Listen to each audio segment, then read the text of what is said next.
And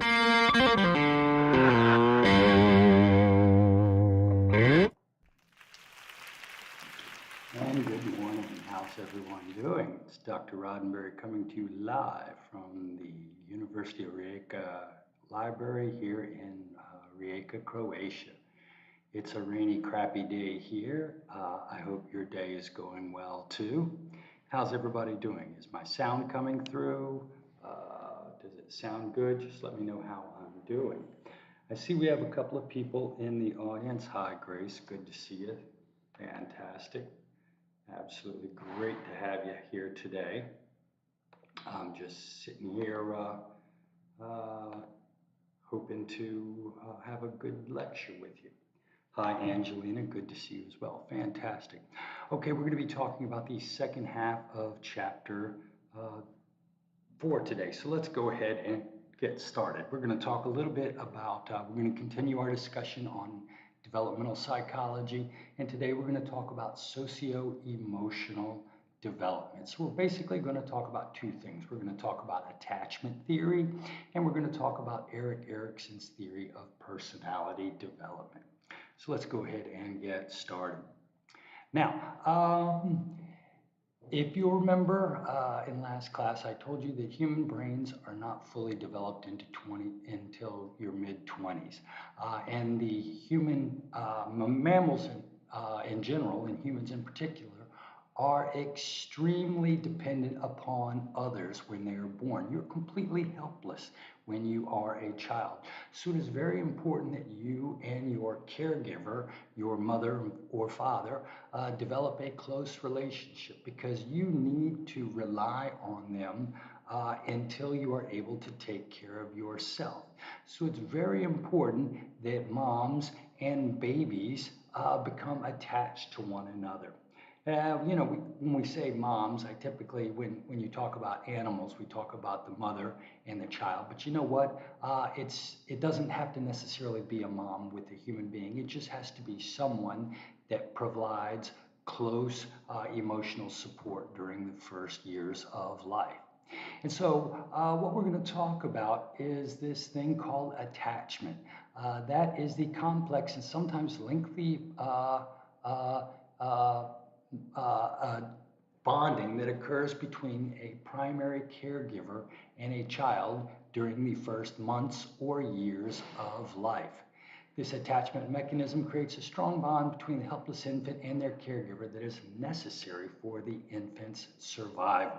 All right, now let's step back in history and talk about some of the more classic animal studies, the ethological studies that showed some very important fundamental concepts about this attachment process.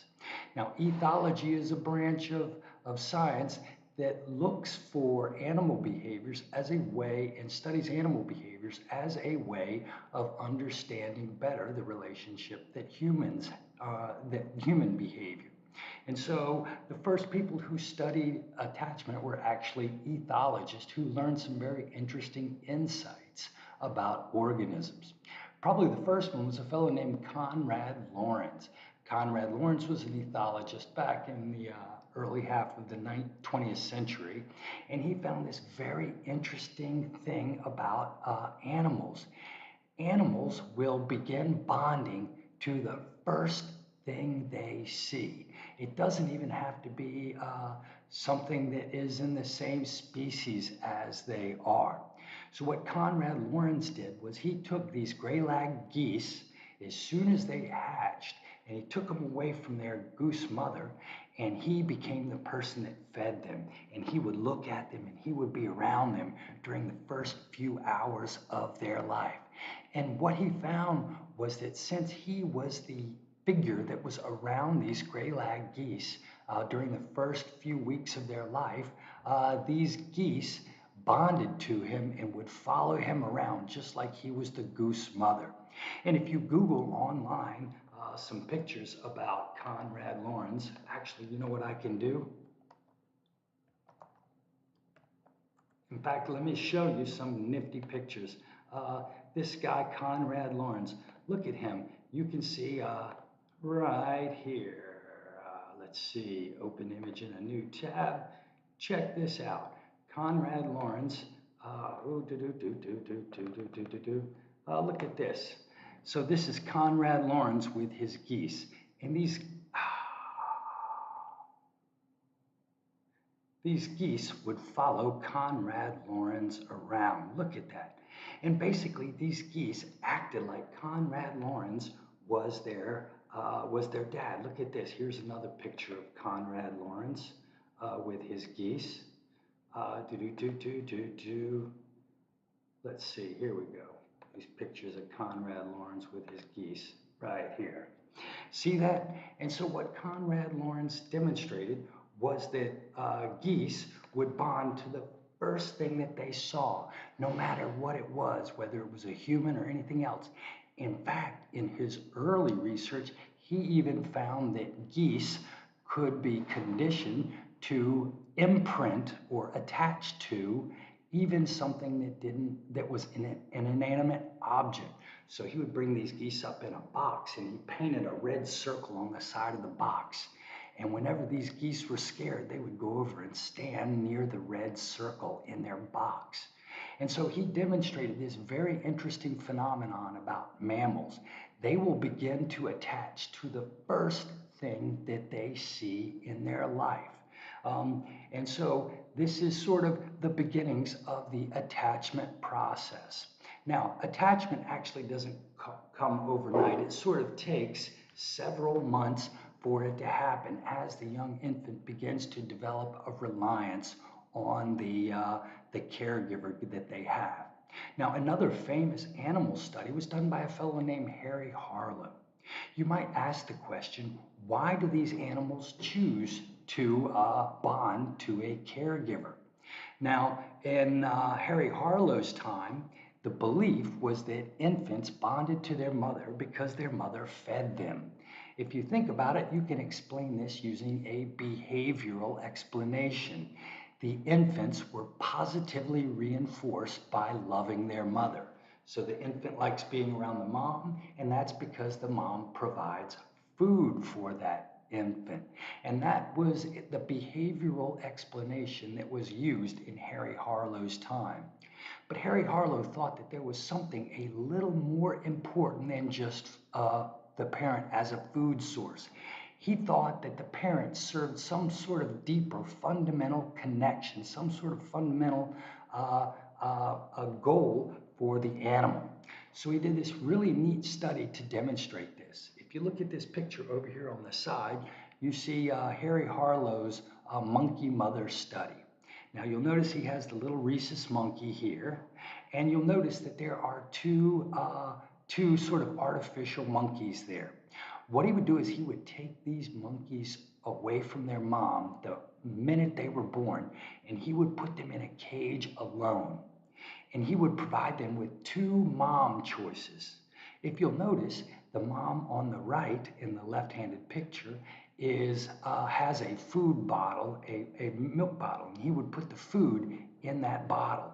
But if you'll notice that monkey mother is composed of wire, and it's not very comfortable or soft or cushy to snuggle to.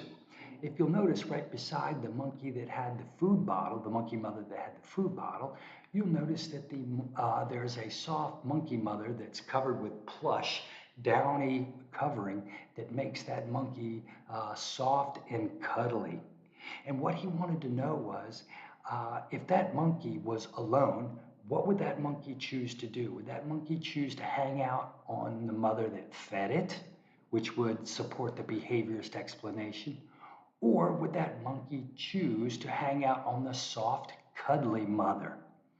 And what he found was that the monkeys spent over 23 hours a day cuddling to the soft, warm monkey.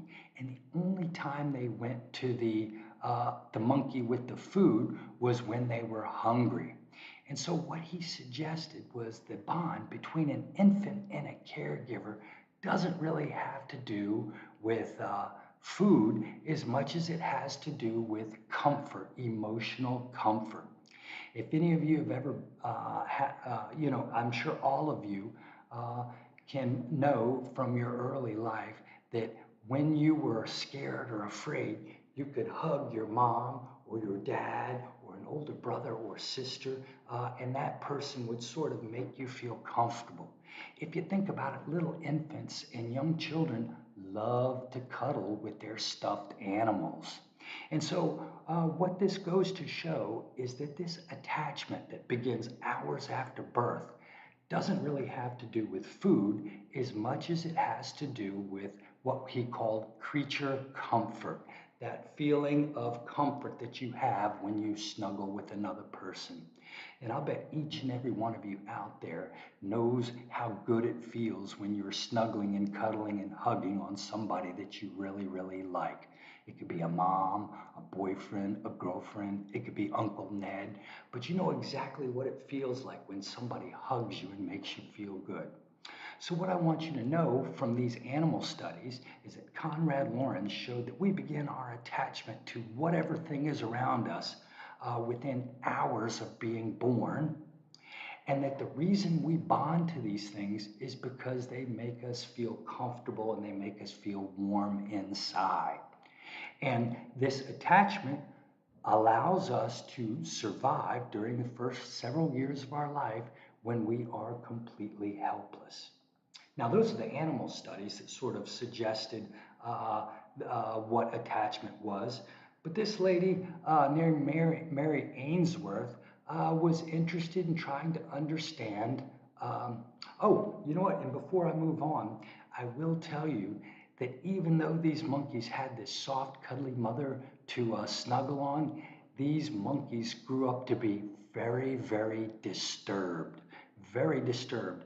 And when he took these monkeys and put them in cages with all the other baby monkeys that had been brought up normally with a living monkey mom, these babies cowered in the corner. They were totally freaked out by the other monkeys, and they were unable to function as a social individual. Now, I don't know if you know this, but there is actually a clinical psychology disorder called reactive attachment disorder.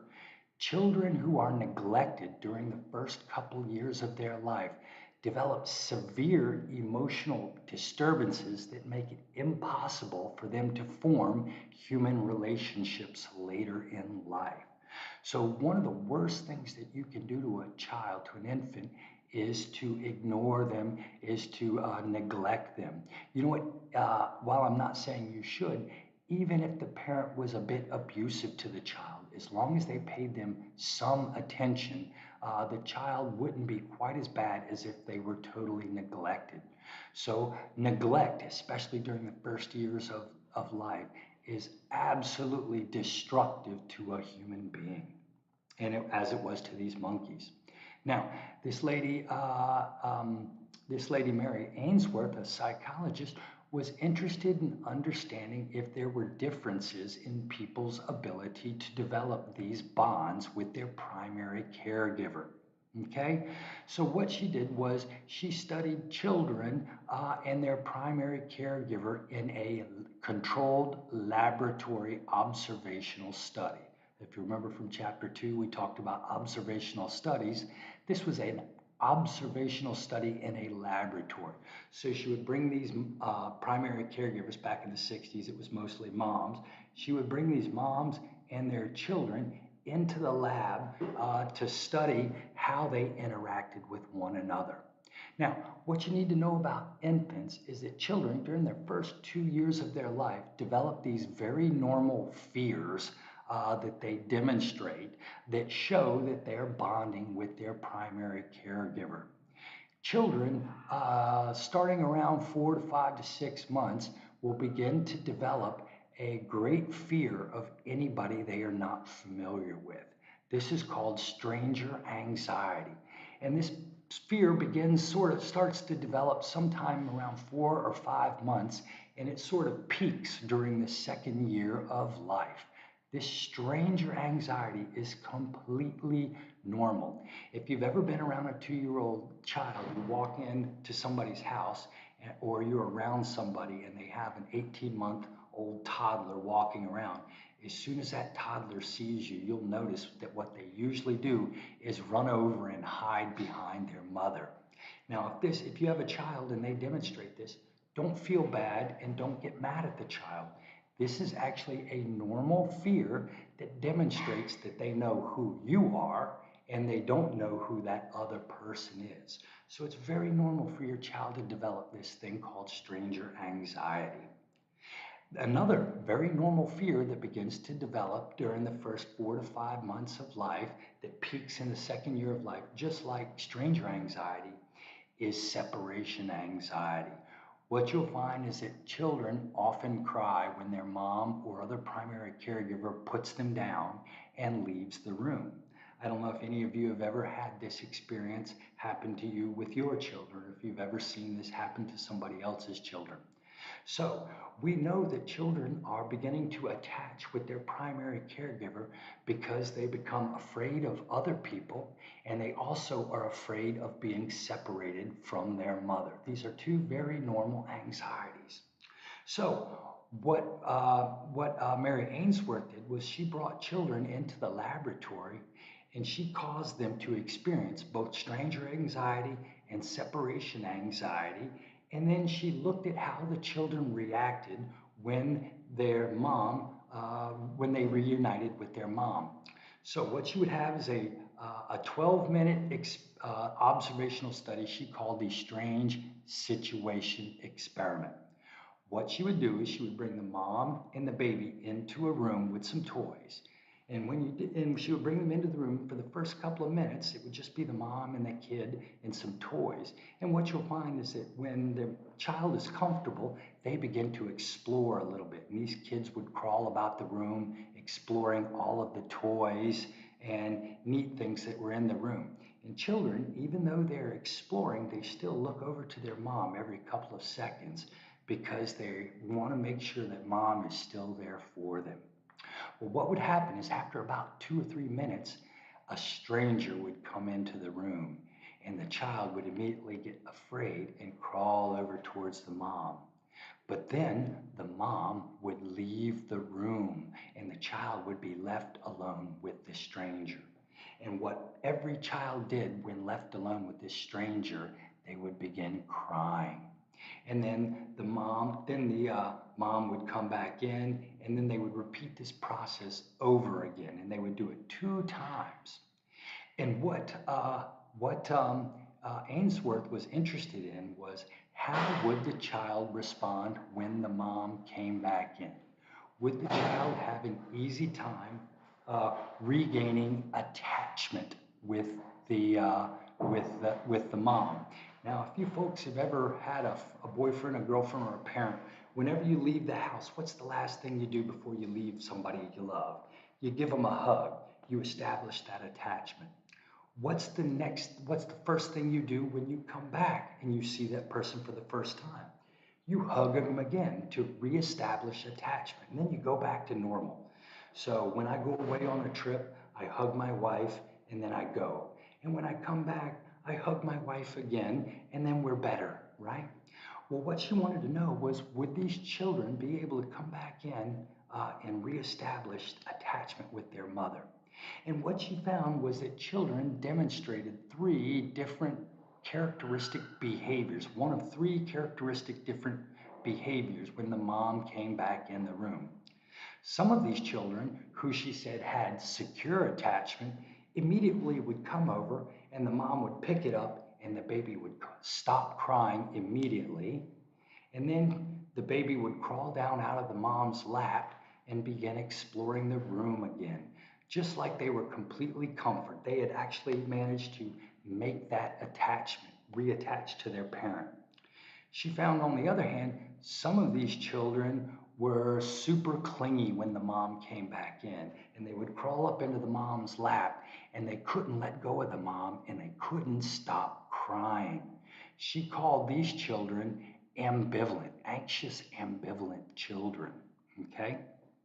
Crazy thing is, she found there was a third pattern of behavior when the mom came back in the room.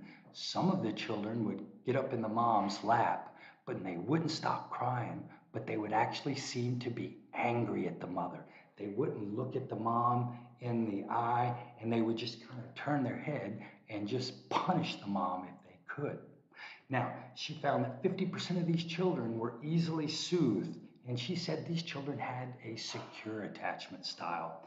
About 20% of these children demonstrated the ambivalent attachment style, and 20% of these children demonstrated the avoidant attachment style.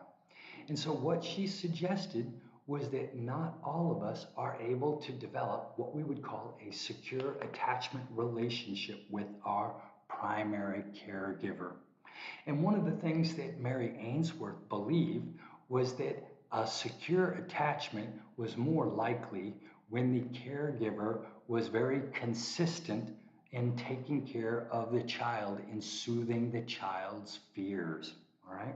So if you've ever seen a child cry, sometimes parents get angry with a crying baby and yell at a crying baby or refuse to pick it up. These parents aren't being sensitive to the child. They aren't being responsive to the child. Some people have drug or alcohol problems, or they're so busy with work that they can't soothe their child when their child goes through these normal anxieties. And so, what she suggested was that your attachment style a lot of times depended upon how well your parent took care of your needs during the first year of life. Okay? So the relationship between the child and the primary caregiver, it's always important, but it's absolutely crucial during the first year or two of your life. And as I suggested to you, if your parent is neglectful, you may actually find it difficult to ever bond with another human being again. You may suffer from what they call reactive attachment disorder. Now, probably a more common phenomenon is that children seem to demonstrate adult romantic relationship styles that mimic these relationship styles that they learned as children. Imagine you learned how to be a romantic partner during the first year of your life. You actually learned how to be a mom or a dad during the first year of your life based upon how your mom or dad took care of your needs. Now, two researchers, Hazan and Shaver, created a survey that they gave to adults in romantic relationships. And they would ask these adults to tell them about their adult romantic attachments. And then they asked them to describe their earliest memories of their relationship with their parents. Were your parents there for you? Did they make you feel comfortable? Did you feel kind of clingy around your parents? Or were you the kind of person that just didn't seem to need your parents when you were a child? So what they did was they surveyed people to find out what their infant attachment style was during early childhood. And then they asked them to take a one-question survey to tell them how what the characteristic style of their romantic relationships were. Now, do you see A, B, and C and D down here? These are 4 different relationship styles. If you would, I would like for you to read these and tell me which one of these statements characterizes how you feel in romantic relationships. Do you find it easy to become emotionally close to others? Do you feel like you can depend on others and they won't leave you in the lurch? Do you have sort of a secure attachment style? Or are you the kind of person who's uncomfortable getting close to others? You want to get close to them, but you just find that they're hard to depend on, right? Or are you one of these people like in D, where you are comfortable without getting close to people? You kind of don't need anybody in your life. Now, B and C are just different versions of what they would call the ambivalent romantic attachment style. And I'm not going to talk about the difference between these two. But are you the kind of person that wants to be around other people and have close relationships and you find it's easy to do? Or are you the kind of person that's always afraid of being abandoned? Or are you the kind of person that has just decided you are not going to depend on anybody else? I see we have 4 people in the audience. I'd be curious, can you tell me what sort of how you feel about your romantic relationships. Have any of you ever dated a person that won't let you out of their sight because they think you're going to abandon them or cheat on them? Do any of you have a relationship partner that won't let you go to the store together alone, that won't let you go out with your friends without them? Do you have a clingy relationship partner? Or do any of you have a relationship partner that just never seems to want to get close intimately? Do you have a partner that just seems like you're separate and you can never make a connection? How does your romantic relationship play out? Okay, now what Hazan and Shaver found was that the people who described themselves as growing up in a secure attachment relationship with their parent were more likely to select A. They didn't have trouble creating these close relationships in their romantic lives. Those people who described an inconsistent relationship with their parents chose B or C and said that they wanted close relationships, but they just had trouble managing their feelings. And then there were a third group of people who said that their parents were cold and distant to them, and these people tended to be cold and distant in their adult romantic relationships. Okay? So, what I want you to know from this, okay, is that animal studies have shown that mammals immediately pick an object in their environment right after birth and they start bonding with that. And that this bonding is important for survival. Harry Harlow showed that this bonding doesn't really have anything to do with food. Instead, it has to do with comfort and avoiding being scared. Mary Ainsworth showed that not all people are able to develop this secure relationship attachment with their primary caregiver. And research has shown that people who have trouble developing this close attachment with their parents go on later in life to have difficulty creating close attachments with other people in their adult life. Okay? And so that's what we would call the process of attachment. All right?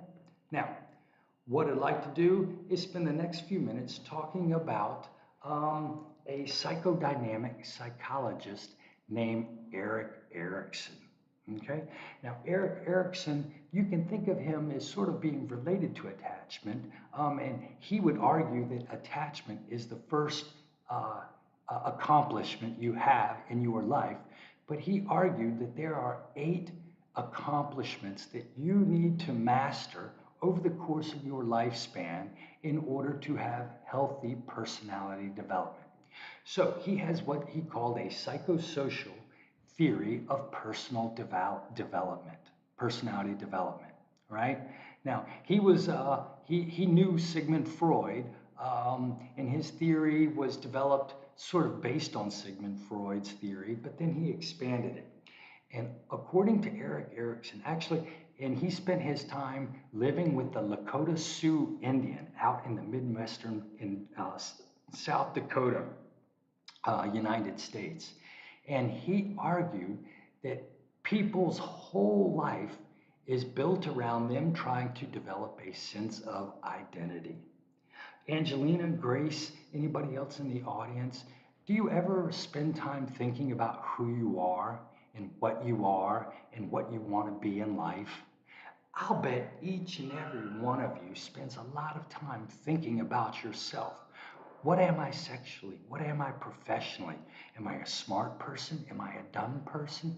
He argued that human personality development, that your whole life, people spend their time working on their sense of identity, who they are.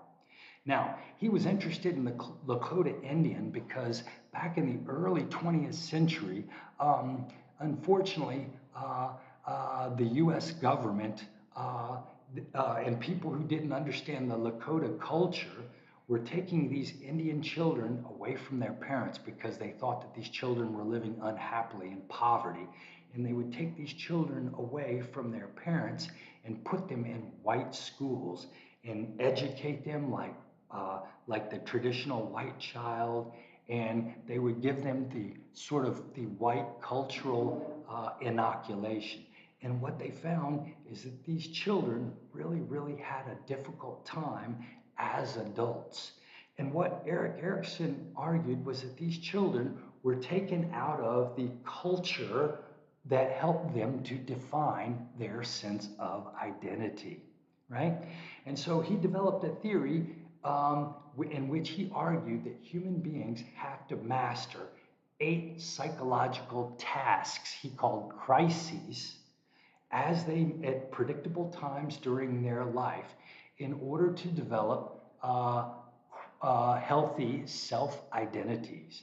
Now, I'm sure you folks have seen in the news, there are some of those people that seem to be loners in life, and maybe they do horrible things like rob and kill other people, or become mass murderers, or become dropouts to society. If you've ever seen these people who have difficulty as adults, Erik Erikson would say that these people become this because they're having trouble developing a healthy sense of identity. Now, have any of you ever heard the term identity crisis? This was actually a term coined by Erik Erikson. Now, when we hear the word crisis, we think of something bad, but he used the crisis more as it's more of a challenge. So, okay, Tony's, not Tony, is it Brenda? Brenda? I forget, I'm sorry, Brenda. But yeah, an identity crisis isn't a bad thing. In fact, all of you who are in your teens are in the middle of what he would call an identity crisis. Okay, Brenda, you are just trying to figure out who you are.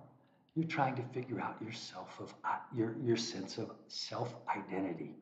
And what he argues is that throughout our life, we're building on these tasks and trying to develop a healthy sense of self, okay? So the general principles as suggested by Erik Erikson, we are thoughtfully engaged in the process of constructing an identity over our entire life. We do this by overcoming 8 challenges that happen to us in each period of our life. And every time you successfully resolve one of these challenges, it helps you to successfully resolve the next challenge. Now, according to Erikson, you are still going to go through all of these challenges, whether or not you successfully resolve any of them. But in order for you to develop a healthy sense of identity, you have to master each one of these challenges as you grow up. You'll notice in the bottom corner here, I have in blue, I'm going to suggest to you that if you're going into Wake Tech's nursing program, you really need to be familiar with these crises because the nursing program is very interested in you knowing about these. Why should I know about personality crises as a nurse? Well, as a nurse or a medical professional, you're going to be seeing people of all ages. And every one of these people are going to be dealing with identity issues. So it's important for you to have an understanding of what's important to this person and their sense of identity based upon their age. Okay? Now, what I'd like to do is go through and talk about these really quickly. Now, according to him, every age, you'll notice that we have an age, a crisis, and a virtue. We have different age groups, okay? And each age group has a crisis or a challenge. And if you successfully manage this challenge, you develop a personality quality he called a virtue. Don't think of it in terms of morality as a moral quality. Think of it more as a personality strength. When he talks about a virtue, he just means a personality strength. Now, the neat thing about this theory is he argues that you have to find sort of a balance between these 2 extremes. You can be too much of one thing or too much of other. And he had terms for whether or not you had too much of one quality versus another, maladjustment or malignancies, but we're not interested in that in an introductory class. Instead, what I want you to understand for this class and what's going to be what I'm going to test you on is I want you to know what challenge occurs at each age, all right? So Just as when we were talking about attachment theory, we argued that the child has to learn that they can rely on their caregiver, Erik Erikson would say that that child is going through the first psychosocial crisis called trust versus mistrust. Is the world a safe place? And are people reliable? Right? Now, if your parent makes you feel like the world is not a safe place, you won't be able to develop a sense of hope. And you'll be detached from the world. You'll be the kind of person that just doesn't want to engage with anybody because the world is an evil place. On the other hand, he said that if your parent gives you too much and coddles you too much, you may actually become that kind of person that is easy to take advantage of because you trust everybody, right? But what he argued is if you come up and you find out that your parents are basically pretty reliable to you, you'll develop the personality virtue he called hope, a positive orientation towards life, right? Now, during the second and third year of your life, okay, you are a toddler. You have learned to walk in and explore your world. And what you have to learn is an ability to be willing to explore the world, to go out on your own. Some children are afraid to explore the world.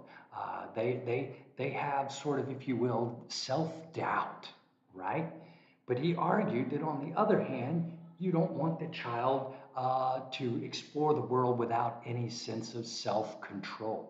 So he argued that what we needed to do was to find a basic confidence to explore the world while still understanding the limits. And there are things we shouldn't do and better not do.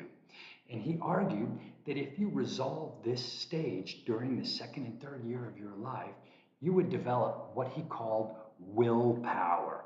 Willpower. You ever seen anybody that has trouble doing something?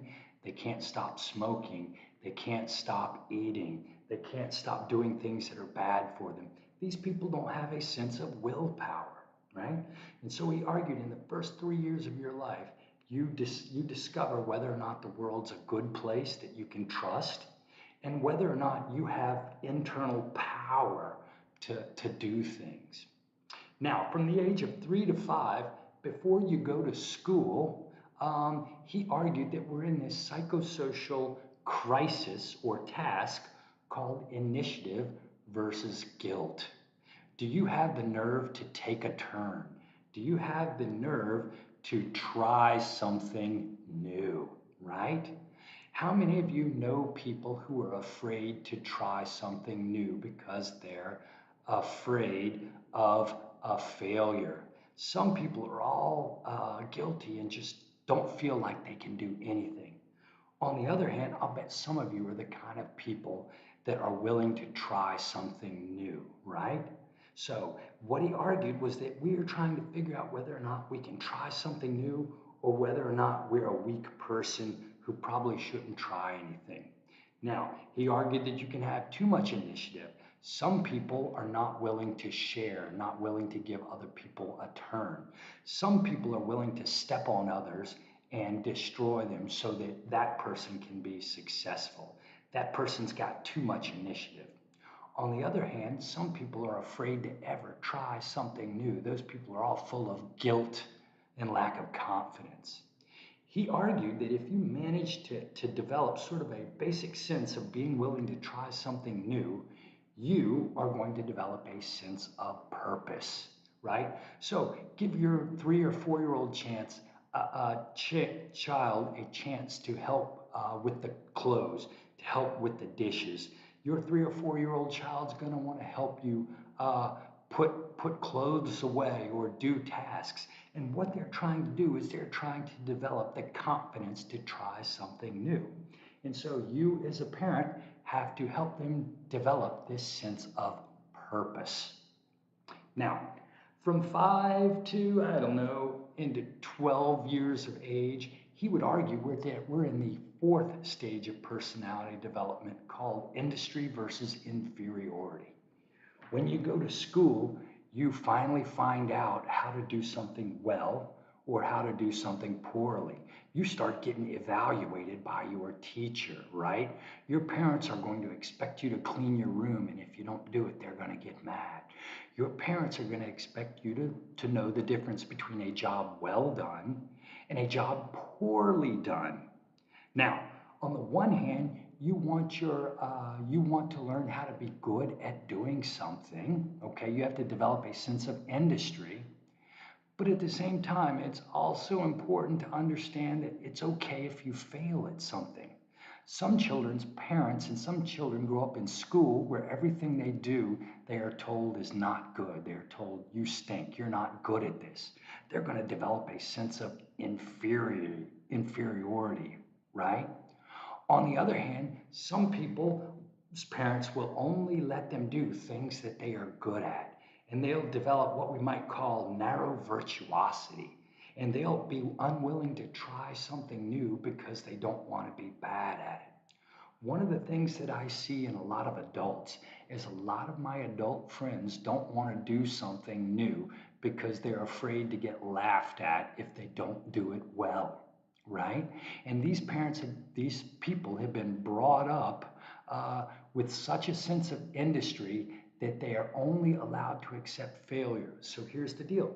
You have to be willing to strive to learn how to do something good, but at the same time, you have to learn how to be willing to do something that you're not good at right now.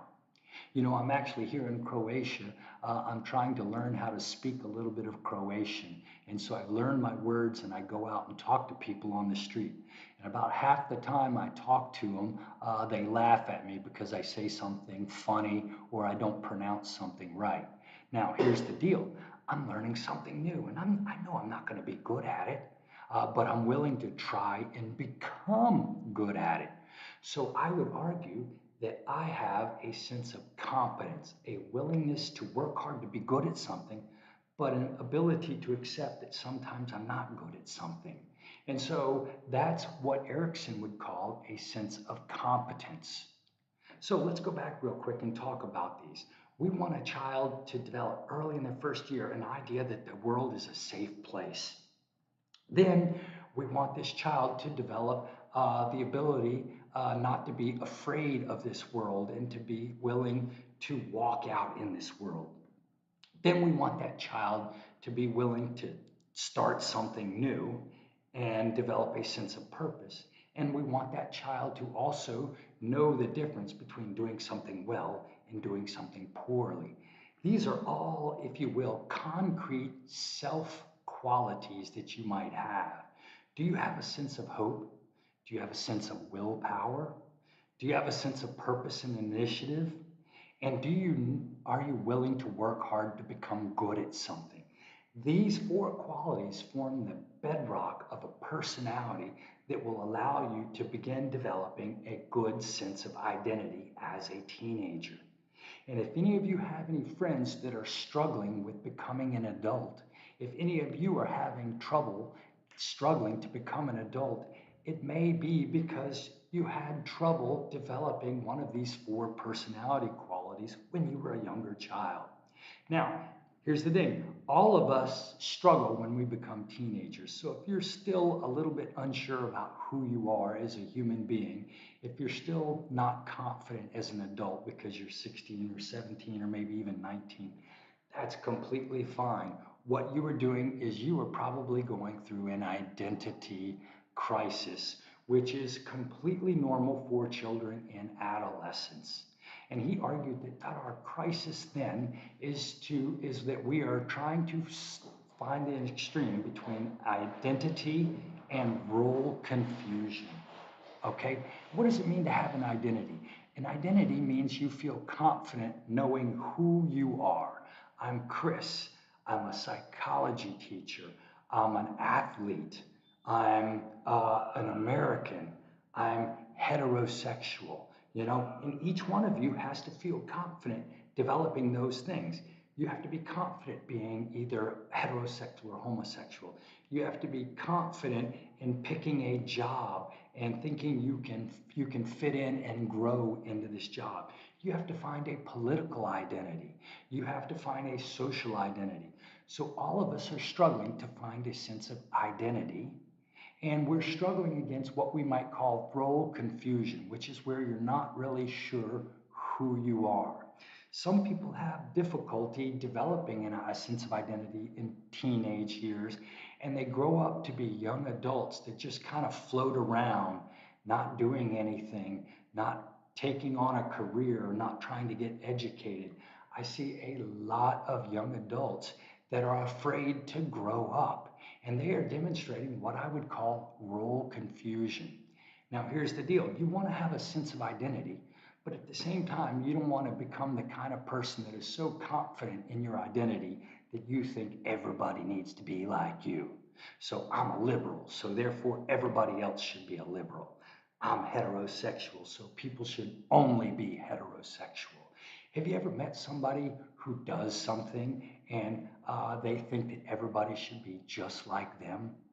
Have you ever met one of those people that's so focused on their career that they don't think about anybody else?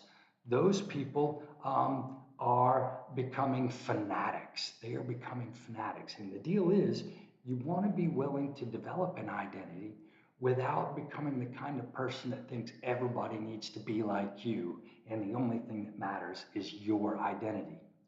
On the other hand, you don't want to be the kind of person that's afraid to grow up, the person that's afraid to develop an identity.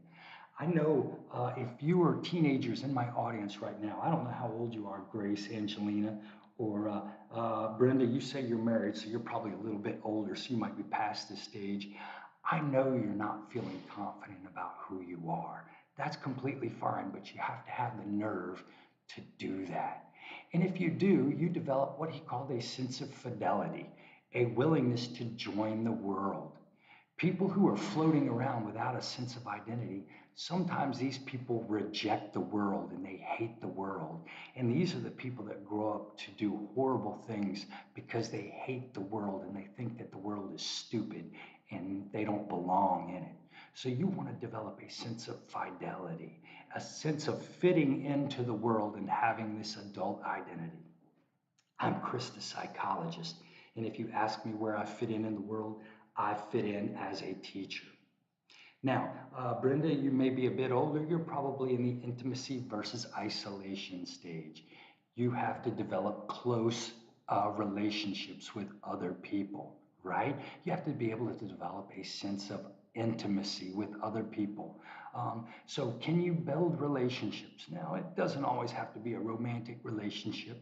You can be the kind of person that builds a close ring of friends that you feel good with.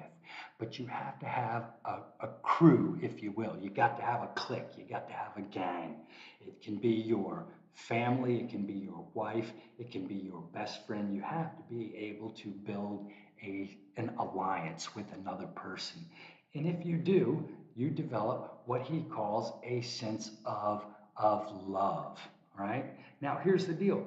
You don't want to become the person who is only a part of another person. You still have to have a sense of identity, if you will.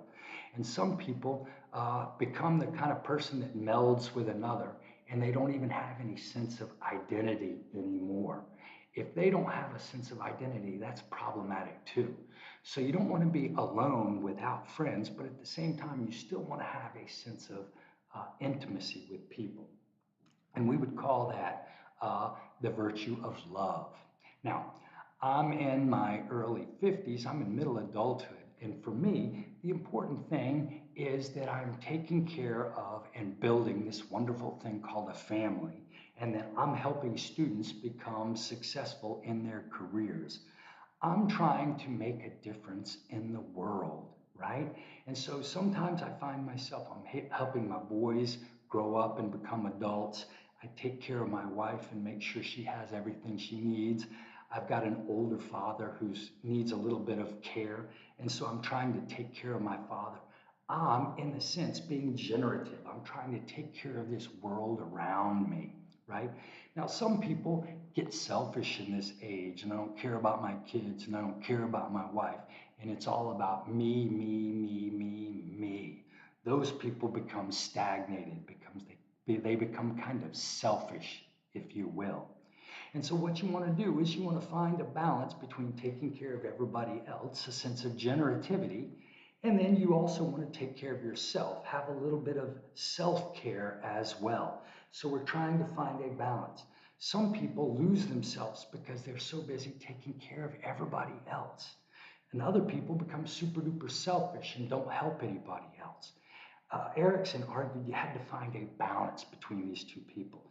So if you're in the hospital as a nurse and taking care of a person my age, you have to understand that I'm worrying about other people too. Not only am I worried about myself being sick, but I also have a mom, a dad, some children that I worry about.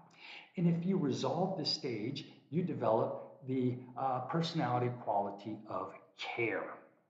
Now, if you solve all of these crises, when you come to that part of your life where it is time to die, you can look back on your life and feel good about the life you live. That's called having a sense of integrity. Some people are super duper selfish, or they waste their life and don't get an identity, or they don't find love, or they become so engrossed in love that they don't ever develop their own sense of identity. These people are often full of despair at the end of their life. And so, what Erickson argued is that if you've done all of these if you've resolved all of these 7 crises, when you come to the later period of your life, you'll be able to look back on your life and really develop a perspective where you can understand the process of life and death. You'll develop true wisdom. Now, what you're going to find is a lot of people, older people, late in life, are bitter and angry, and they hate the newer generation, and they hate kids, and they feel like these kids today, back in my day. Have you ever heard people like that who are saying, back in my day? These are the people that don't understand that life is different, life is evolving, and life is changing. These people truly haven't gained wisdom. And according to Erickson, the importance of this is that you need to be able to face death with a sense of confidence, because if your children and people younger than you see you as a confident person who's okay with their life and willing to meet mortality, that gives the younger generation confidence to fight their own values, their own battles, right? And so I really, really love Erik Erikson's theory, because he sort of suggests that human beings have sort of these challenges that we all have to go through in life. All right, it's 9:52 and class is about over. I want to thank you for coming to today's lecture. Remember, the discussion board is due tonight at 11:59 p.m. If you did the webinar last week, you don't need to do the discussion this week. However, you can do the discussion board and get extra credit, all right? And don't forget that homework number 4 is due on Friday at 11:59 p.m. And the final note is it's exam week, so you have to do your first exam this week before Sunday at 11:59 p.m. Remember, you have to use the lockdown browser and no cheating. All right. If you have any questions, don't hesitate to send me a text or an email. Otherwise, have a great day and be sure to fight your own psychosocial battles. All right. Bye.